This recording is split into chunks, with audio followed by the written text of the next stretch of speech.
네, 여러분 안녕하십니까. 8월 첫째 날, 8월 1일 월요일 아침 매일 성경 묵상 함께 나누겠습니다. 8월 달에는요, 레위기를 먼저 살펴보는데요. 레위기 하반부입니다. 레위기 18장부터 살펴볼 건데요.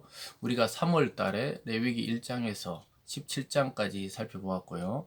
오늘부터 레위기 18장부터 우리 끝장까지 살펴볼 예정입니다. 오늘 18장 1절에서 18절인데요. 제가 4절까지를 봉독해 드리겠습니다. 여호와께서 모세에게 말씀하여 이르시되 너는 이스라엘 자손에게 말하여 이르라. 나는 여호와 너희의 하나님이라. 너희는 너희가 거주하던 애굽 땅의 풍속을 따르지 말며 내가 너희를 인도할 가나안 땅의 풍속과 규례도 행하지 말고 너희는 내 법도를 따르며 내 규례를 지켜 그대로 행하라. 나는 너희의 하나님 여호와이니라. 아멘. 오늘 본문 전체를 통해 하나님의 말씀을 지키는 것이 사는 길이다. 하나님의 말씀을 지키는 것이 사는 길이다. 라는 제목으로 말씀을 증거하겠습니다. 레위기는 상당히 우리가 처음 예수님을 믿고 교회에 나와서 레위기를 읽어보면 무슨 말인지 전혀 못 알아듣는 그런 내용들이 많이 담겨져 있습니다. 특별히 우리가 살펴보았던 1절에서 1장에서 17장까지는 하나님의 법궤를 만들고 또 제사장의 규례와 또 제사의 규례와 상당히 우리 지금 현재 생활에 익숙하지 않은 그런 용어들이 나와 있었다면요. 오늘부터 살펴볼 이 18장에서 20장까지는 생활, 즉 삶의 성결에 대해서 이야기하고 있습니다. 특별히 오늘은 금지된 하나님의 그 법에 대해서 이야기하고 있습니다. 금지된 풍속, 금지된 또 성적인 관계들, 이런 것에 대해서 이야기하고 있는데요. 특별히 근친, 즉 가족끼리 그러한 관계를 맺지 말라. 이렇게 그 당시에 이야기했습니다. 그래서 우리가 바라보는 오늘날 현대적인 사회에서 이걸 봤을 때는 그런 일이 있겠나 이렇게 싶지만 그 당시에는 하나님의 백성 이스라엘이 같은 이 민족끼리 또 결혼을 해야 되는데 이것이 또 처음 창세기 초반부에서는 좀 다른 내용들입니다. 그러나 이때 출애굽하고 나서 레위기가 쓰여질 당시에는 이미 200만 명 가까이 되는 하나의 민족이었기 때문에 자기의 친족, 즉 가까운 누이나 또는 가까운 친척과 이러한 혼인관계나 성적인 관계를 맺지 말라. 그래서 하나님께서 주신 가정과 이 성적인 순결을 지켜라. 이렇게 말씀하고 있습니다. 그래서 오늘날 우리가 바라보는 이 가족 관계에서 이것을 보면 좀 오해가 있거나 현실과 맞지 않는 부분이 있지만 우리가 이스라엘의 특수성을 가지고 이것을 살펴볼 필요가 있습니다. 하나님이 오늘 두 가지 중에 첫 번째는 금지와 또는 따라야 할 것을 이야기합니다. 그러니까 금지하는 법과 하나님께 말씀을 따라야 하는 법이 있는데 그 중에 금지된 법은 무엇이냐? 이들이 출애굽한 그 출애굽 애굽의 법률과 풍속을 따르지 말라. 또한 하나님이 인도할 가나안 그 이방인의 풍속도 따르지 말라. 우리가 흔히 말하는 좌로나 우로나 치우치지 말라.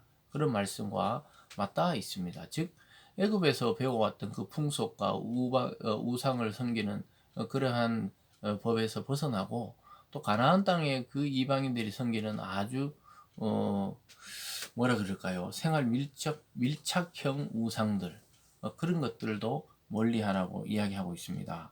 3절로 보면 너희는 너희가 거주하던 그러니까 과거형이죠. 애굽 땅의 풍속을 따르지 말며 내가 너희를 인도할 가나안 땅의 풍속과 규례도 행하지 말라. 그러니까 요즘 말로 하면 우리가 과거에 섬겨왔던 그 미신과 우상뿐만 아니라 현대적인 개념의 어떤 우상들, 뭐 문화라든가 돈이라든가 또는 정치라든가 이게 모든 것이 하나님보다 앞설 때 우상이 될 수 있습니다. 그래서 시대마다 항상 반성경적이고 또 주님의 말씀과 어긋나는 이런 문화들이 생겨나는데 그런 것들에 휩쓸리지 말고 순결을 유지하라고 그렇게 명령하고 있는 것입니다. 4절에 보면 너희는 내 법도를 따르며 내 규례를 지켜 그대로 행하라. 나는 너희 하나님 여호와니라. 그러니까 그런 것들을 따르지 말고 세월이 변하고 문화가 변하고 유행이 변해도 하나님은 내 법도 즉 하나님의 말씀을 기준으로 살아가면 변하지 않는 하나님을 기준으로 살아가기 때문에 이 세상에 휩쓸리지 않고 순수한 신앙을 유지하며 하나님과 함께 살아갈 수 있다는 것이죠. 그래서 하나님의 말씀을 지키는 것이 진정 사는 길이라고 권면하고 있는 것을 오늘 보게 됩니다. 5절도 마찬가지입니다. 너희는 내 규례와 법도를 지키라. 사람이 이를 행하면 그로 말미암아 살리라. 나는 여호와이니라. 하나님의 말씀을 믿고 살아간다는 것이 때로는 시대에 맞지 않는 것 같고 또 자기의 감정과 맞지 않는 것 같을 때가 많이 있습니다. 그러나 길게 보면은 하나님이 이 세상을 유지하고 또 인간을 구원으로 인도하셨던 그 전체적인 내용과 역사를 보면 결국 하나님의 말씀대로 이 세상은 지금 흘러가고 있고 인간의 역사와 인류 이 모든 문명이 그 말씀대로 끝이 나고 또 새로운 세계를 향해 나간다는 사실을 우리는 깨닫게 되는 것입니다. 여러분 이 아침에 하나님의 말씀을 따르는 것에 주저하지 마시고 거룩한 그리스도인의 삶의 근거가 되는 이 하나님 말씀을 쫓아 세상의 우상을 이기고 또 세상의 문화를 이기고 승리하는 여러분 되기를 바랍니다. 오늘 6절에서 끝절 18절까지는 전부 다 이 근친 간에 금지된 이 성적인 관계에 대해서 말씀합니다. 6절에 보면요. 각 사람은 자기의 살부치를 가까이 하여 그의 하체를 범하지 말라. 나는 여호와이니라. 이렇게 말씀하고 있습니다. 자기의 살부치 이렇게 말합니다. 즉 살 중에 살이다 하면은 형제, 자매 또는 고모, 이모 뭐 여러 가지 일을 말하고 있습니다. 또 7절에 내 어머니 하체 이러는데 자기를 낳아준 어머니가 아니라 그 당시에 만약에 일부 다처라면은 그 다양한 어머니들이 존재하지요. 그래서 아버지는 한 명이지만 또 어머니가 여러 명이 있는데 또 그런 것들을 또 범했을 때도 그것은 하나님의 법에 금지된다. 왜냐하면 이런 일들이 애굽과 또 가나안 문화 속에 녹여져 있었기 때문에 이들이 출애굽하고 또 가나안에 들어가기 전에 하나님 이런 명령을 주는 겁니다. 전부 그런 내용이에요. 여러분들이 한번 쭉 읽어보시면 되겠습니다. 대부분이 뭐 8절에도 너는 내 아버지 아내를 범하지 말라. 9절에도 내 자매 곧 내 아버지의 딸이니까 범하지 말라. 10절에도 내 손녀나 외손녀를 범하지 말라. 11절에도 내 아버지의 아내가 내 아버지에게 낳은 딸은 내 누이다. 그러니까 이 아버지가 여러 부인을 두고 또 아이를 놓다가 보면은 이 배다른 형제들이 쭉 많이 생기겠죠. 그래서 거기서 어떤 끌림을 통해 또 그런 관계를 맺지 말라. 이렇게 말하고 있습니다. 13절에도 보면 12절에도 내 고모, 13절에는 내 이모, 15절에는 아버지, 형제, 아내, 또 15절에는 너 며느리, 16절에는 형제의 아내, 17절에는 너는 여인과 그 여인의 딸을 또 같이 범하지 말라. 뭐 이런 일들이 성경에도 보면 우리가 생각하기에 좀 이상한 관계들이 있는 것들을 보게 되는데 전부 가나안의 문화가 이스라엘로 스며든 거였어요. 그래서 오늘날도 이 성적인 개념과 관념이 세상에서는 굉장히 자유롭다는 것을 알게 됩니다. 근데 우리가 교회 내에서 가르치는 것은 결혼 안에서의 그 순결을 지켜라 이렇게 가르치기 때문에 늘 이 젊은이들이나 또 자라나는 청소년들이 의문을 가지고 물어볼 때가 종종 있습니다.